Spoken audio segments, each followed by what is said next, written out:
बरकी सारिफीन बरकी bills अदा ना करे के कविता ने किया बड़ा ऐलान। बीआरएस की रुकने कानून साज कौंसिल के कविता ने अवाम से अपील की कि 200 यूनिट से कम बरक़ी इस्तेमाल करने वाले घरेलू सारिफीन बरक़ी बिल्स अदा न करें। कांग्रेस ने इंतखाबी मुहिम के दौरान ही अवाम से इस तरह की अपील की। घरेलू बरक़ी सारिफीन इस सहूलत से भरपूर इस्तेफादा करें। निजामाबाद के रूरल मंडल नरसिंहपल्ली गाँव में मुनक़िदा क्रिसमस तकरीब में कविता ने शिरकत की। इस मौके पर मीडिया से खिताब करते हुए कविता ने कहा कि इंतखाबी मुहिम के दौरान बहैसियत सदर तेलंगाना प्रदेश कांग्रेस कमेटी रेवंत रेड्डी के अलावा कांग्रेस के दूसरे कायदीन ने अवाम पर जोर दिया कि रियासत में कांग्रेस की हुकूमत तश्कील पाएगी और कांग्रेस पार्टी 200 यूनिट तक मुफ्त बरक़ी सरबराह करेगी। उन्होंने बिल्स अदा न करने की घरेलू बरक़ी सारिफीन से अपील की थी और अंदरून 200 यूनिट तक बरक़ी बिल्स मुआफ करने का ऐलान किया था। रियासत में कांग्रेस की हुकूमत कायम हो गई है, लिहाजा 200 यूनिट तक बरक़ी इस्तेमाल करने वाले घरेलू बरक़ी सारिफीन हरगिज बरक़ी बिल्स अदा ना करें, क्योंकि हुकूमत बरक़ी बिल्स मुआफ करने वाली है। हुकूमत ने अवाम को जो सहूलत फराहम की है, अवाम उससे भरपूर इस्तेफादा करे। कविता ने कहा कि रियासत में फिलहाल 44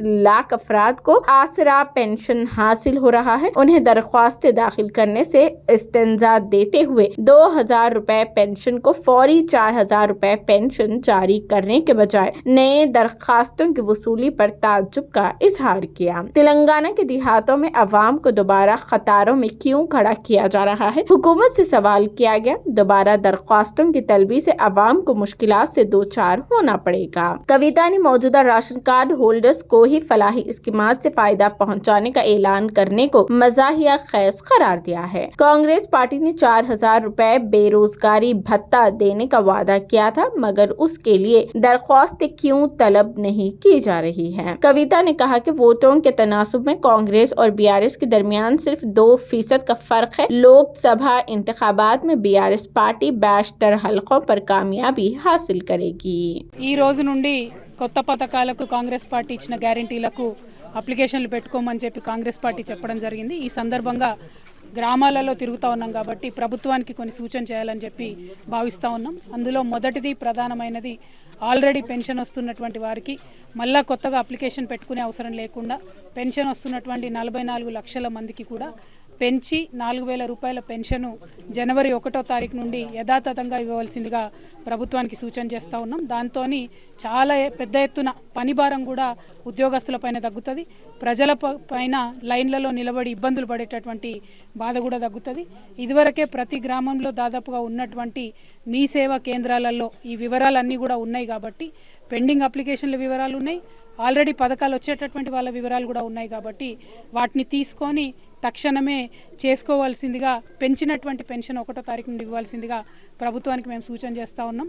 రెండవది మరి కొత్తగా పెట్టుకునేటటువంటి అప్లికేషన్లో నిరుద్యోగ భృతికి సంబంధించి ఏదైతే కాంగ్రెస్ పార్టీ గ్యారెంటీ ఇచ్చిందో దానికి సంబంధించి అప్లికేషన్ కాలంలో ఎక్కడా లేదు కాబట్టి అది ఉండే విధంగా ప్రభుత్వం తక్షణమే చర్యలు తీసుకోవాలని చెప్పి కోరుతా ఉన్నాం।